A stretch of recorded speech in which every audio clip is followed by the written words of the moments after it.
Hello student, पिछले video में हमने प्रश्नावली 1.1 कंप्लीट कर ली थी। अब आज के वीडियो में हम प्रश्नावली 1.2 शुरू कर रहे हैं, जिसमें पहला सवाल है कि निम्नलिखित संख्याओं को अभाज्य गुणनखंडों के गुणनफल के रूप में व्यक्त कीजिए।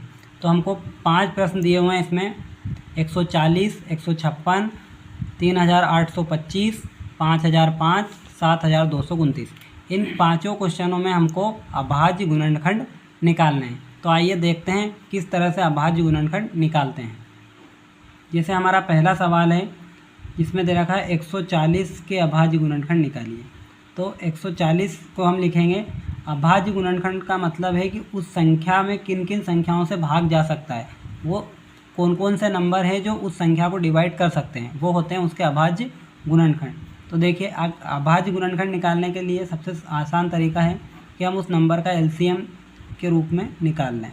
जैसे ये 140 है, 140 में काय से डिवाइड जाएगा, सबसे पहले 2 से डिवाइड जाएगा, तो 2 से डिवाइड जाएगा तो 70 बार जाएगा। फिर 2 से डिवाइड जाएगा 35 टाइम जाएगा। फिर अब इसमें 2 से डिवाइड नहीं जाएगा, 3 से भी नहीं जाएगा, अब इसमें 5 से डिवाइड जाएगा, तो 5 7 35। और फिर 7 से डिवाइड जाएगा तो 7 एकम 7। तो इसके जो अभाज्य गुणनखंड आ जाएंगे वो क्या आ जाएंगे, 140 के अभाज्य गुणनखंड।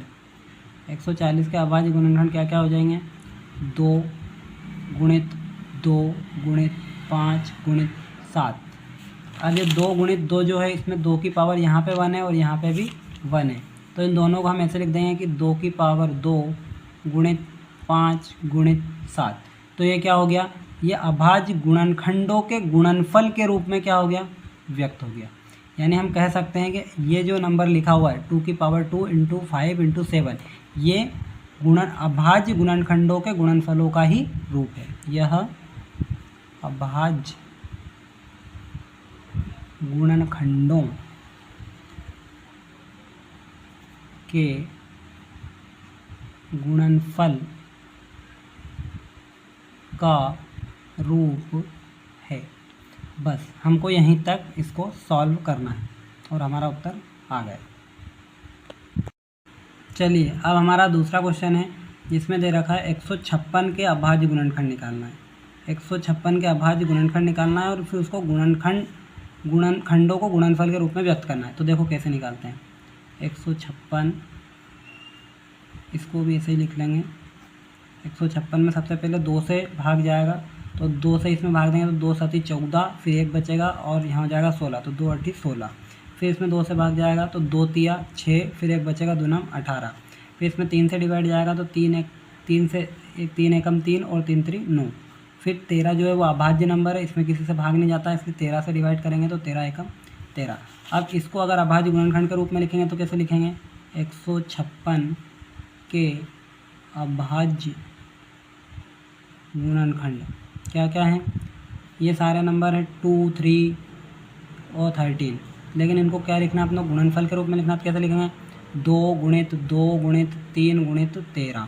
अब देखो 2 2 बार है तो 2 की पावर क्या हो जाएगी, 2 हो जाएगी, गुणित 3 गुणित 13। तो ये क्या हो गया, अभाज्य गुणनखंडों के गुणनफल का रूप, जो कि हमारा क्या है, आंसर है। चलिए अगला सवाल है हमारा 3825। 3825 के अभाज्य गुणनखंड निकालना है। तो देखो कैसे निकालेंगे, ये लिखा 3825, इसमें सबसे पहले 3 से डिवाइड जाएगा, तो 3 एकम 3, 3 दूनी 6, फिर 2 बचेगा 22, 3 7 21 और फिर 1 बचेगा 3 5 15। फिर 3 से डिवाइड जाएगा, 3 चौका 12, फिर उतार लेंगे 7 की, 3 दूनी 6 और 3 5 15। अब इसमें 3 से डिवाइड नहीं जाएगा क्योंकि अंकों का योग 11 हो रहा है। अब इसमें जाएगा 5 से डिवाइड, तो 5 8 40 और 5 25। फिर इसमें जाएगा 5 से, तो 5 एकम 5 और 5 7 35। फिर 17 अभाज्य नंबर है तो डायरेक्ट 17 से दे देंगे, तो हमारा क्या जाएगा 1। तो यहाँ पे हम लिखेंगे 3825 के अभाज्य गुणनखंड कैसे लिखेंगे, 3 गुणित 3 गुणित 5 गुणित 5 गुणित 17। अब देखो यहाँ 3 की पावर 1, 3 की पावर 1, 5 की पावर 1, 5 की पावर 1, तो 3 की पावर कितनी हो जाएगी, 2 इंटू में हो जाएगी 5 की पावर 2 × 17। तो ये क्या हो गया, अभाज्य गुणनखंडों के गुणनफल का रूप, जो कि हमारा क्या है, उत्तर है। चलिए अब अगला सवाल है हमारा, जिसमें दिया है 5005। अब देखो 5005 के अभाज्य गुणनखंड कैसे निकालेंगे, ऐसे ही 5005 सबसे पहले इसमें 2 से डिवाइड नहीं जाएगा, 3 से नहीं जाएगा, 4 से नहीं जाएगा, इसमें डायरेक्ट जाएगा 5 से। 5 एकम 5, 0 0 और 5 एकम 5। अब इसमें 5 तक तो जा ही नहीं रहा था, यहीं देख लिया हमने, तो 6 से भी इसमें डिवाइड नहीं जाएगा, अब इसमें जाएगा 7 से डिवाइड। तो 7 एकम 7, 3 बचेगा, 30 हो जाएगा, 7 चौक 28 और फिर 2 बचेगा, तो 7 3 21। अब इसमें जाएगा 11 से डिवाइड, तो 11 एकम 11, 3 बचेगा, 11 3 33। अब 13 अभाज्य नंबर है, तो डायरेक्ट 13 से डिवाइड करेंगे तो एक बार जाएगा। तो देखो कैसे लिखेंगे, 5005 के अभाज्य गुणनखंड बराबर 5 गुणित 7 गुणित 11 गुणित 13। तो ये क्या हो गया हमारा, अभाज्य गुणनखंडों के गुणनफल का रूप, जो कि हमारा क्या है, उत्तर है। चलिए अगला सवाल है हमारा 7429। अब 7429 के हमको अभाज्य गुणनखंड निकालना है। तो देखो 7429 इसमें किससे भाग जाएगा, तो इसमें जो भाग जाएगा वो डायरेक्ट 17 से जाएगा। तो 17 चौक 68 4 बार, और 17 चौक 68, 68 के बाद में कितना बचेगा, 6 बचेगा, फिर हो गया 62, फिर 17 3 51, 17 3 51 और फिर 7 बार जाएगा। फिर इसमें जो भाग जाएगा वो जाएगा 19 से। अगर 19 से इसको डिवाइड करेंगे हम तो ये जाएगा 23 टाइम। फिर 23 को अगर हम डिवाइड करेंगे तो 23 से 1 टाइम। तो इसके जो अभाज्य गुणनखंड आएंगे वो क्या आएंगे, 7429 के अभाज्य गुणनखंड, तो ये हो जाएंगे 17 गुणित 19 गुणित 23। तो ये क्या हो गया हमारा, अभाज्य गुणनखंडों के गुणनफल का एक रूप, जो कि हमारा क्या है। चलिए अब हमारा अगला सवाल है कि पूर्णांकों के निम्नलिखित युग्मों, यानी कि ये दोनों पूर्णांक अंक है और इनके युग्म, युग्म मतलब जोड़ा, एक 26 का और एक 91 का।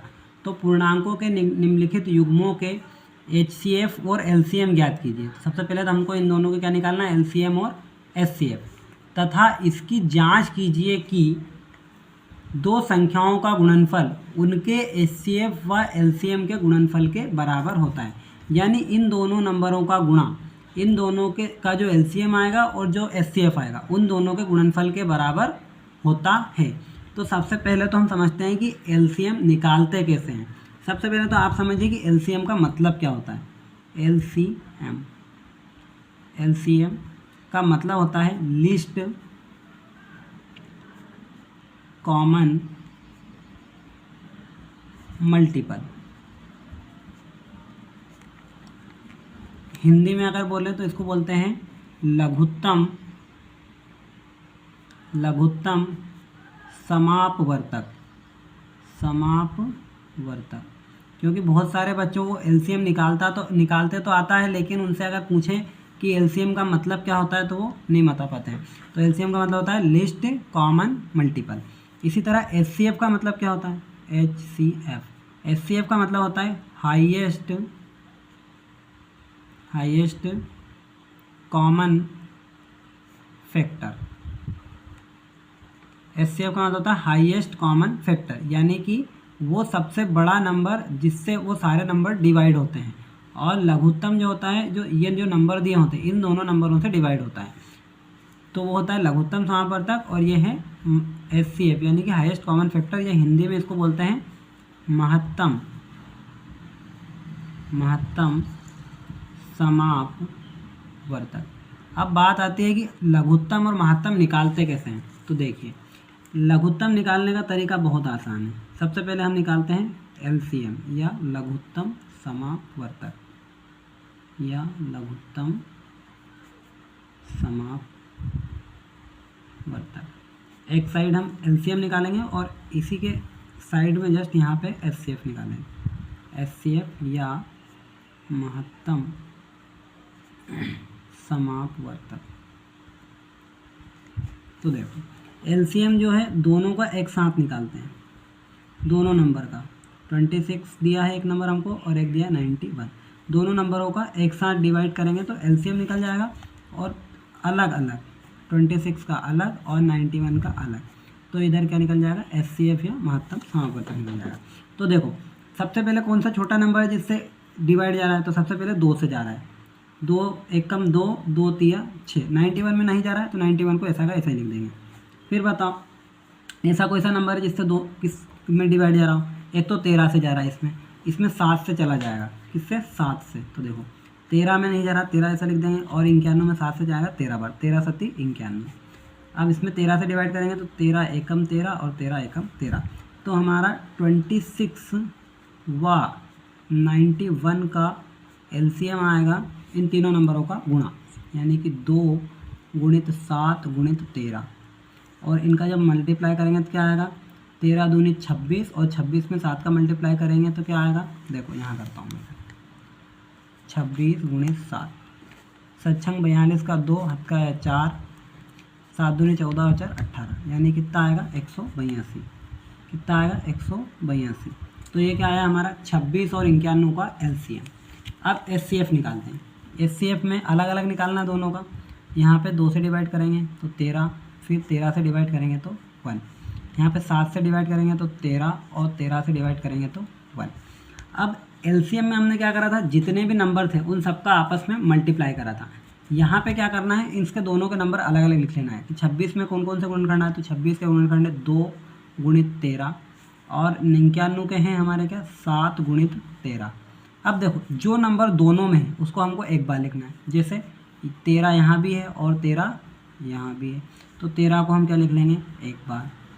इसके अलावा कोई नंबर दिख रहा है क्या, नहीं दिख रहा है, तो यही हमारा क्या हो जाएगा, यही हमारा हो जाएगा HCF। क्या हो जाएगा HCF, यानी हम लिख सकते हैं कि 26 व 91 का HCF क्या है 13 है। जो दोनों में कॉमन नंबर है उसको हमको एक बार लिखना है, तो वो हमारा क्या निकल जाएगा HCF निकल जाएगा। अब हमने LCM भी निकाल लिया और HCF भी निकाल लिया। अब हमको क्या बताना है, अब हमको बताना है कि दो संख्याओं का गुणनफल, यानी कि 91 का और 26 का जो गुणनफल है वो उनके HCF और LCM के गुणनफल के बराबर है। यानी हमको दोनों नंबरों का गुणा करना है और फिर LCM का और HCF का गुणा करना है, जो दोनों क्या आने चाहिए बराबर आने चाहिए। तो देखिए चलो अब हम करते हैं। तब हम यहाँ क्या लिखेंगे, तब लिखेंगे तब प्रश्न अनुसार, प्रश्न अनुसार में क्या लिख देंगे, देखो दोनों संख्याओं का गुणनफल, बराबर LCM इंटू HCF। तो देखो दोनों संख्याओं का गुणनफल मतलब एक नंबर हमारे पास 26 है और एक नंबर हमारे पास 91, इन दोनों का गुणा करना है। इधर हमारा LCM कितना आया 182 आया है और HCF क्या आया 13 आया। अब इन दोनों को मल्टीप्लाई कर लेते हैं, देखो मल्टीप्लाई में यहाँ कर रहा हूँ 26 में 91 का, तो देखो पहले 1 का 6 में करेंगे तो 6, 1 का 2 में करेंगे तो 2, यहाँ पे क्रॉस लगाएंगे। 9 का 6 में करेंगे तो 9 छक्के 54 का 4 हटाया 5, 9 दूनी 18 और 5, 18 2 20 और 3 23। क्या उत्तर आएगा, यहाँ 6 आएगा, यहाँ 6 आएगा, यहाँ 3 आएगा और यहाँ 2 आएगा। अब इन दोनों का करते हैं 182 में 13 का, तो देखो 13 दूनी 26 का, या फिर ऐसा कर लो 3 से कर लो, 3 दूनी 6, 3 8 24 का 4 हथ का है 2, 3 एकम 3 और 2 5, फिर यहाँ क्रॉस लगाएंगे 2 एकम 2 2 और 8 एकम 8 और 1 एकम 1। देखो ये 6 ये 8 5 13 का 3 हता है 1 और 1 और 1 2। देखो इन दोनों का मल्टीप्लाई हमने यहाँ पे करा था तो क्या आया था 2366। क्या आया था 2366। तो यहाँ पे क्या लिख देंगे हम 2366, और इन दोनों का मल्टीप्लाई मैंने यहाँ पे करा तो ये भी क्या है 2366। तो ये क्या हो गया हमारा सवाल, ये हमारा सवाल प्रूफ हो गया कि भैया किन्हीं भी दो संख्याओं का जो गुणनफल होता है वो उनके LCM और HCF के गुणनफल के बराबर होता है। बस यहीं तक आपको करना है।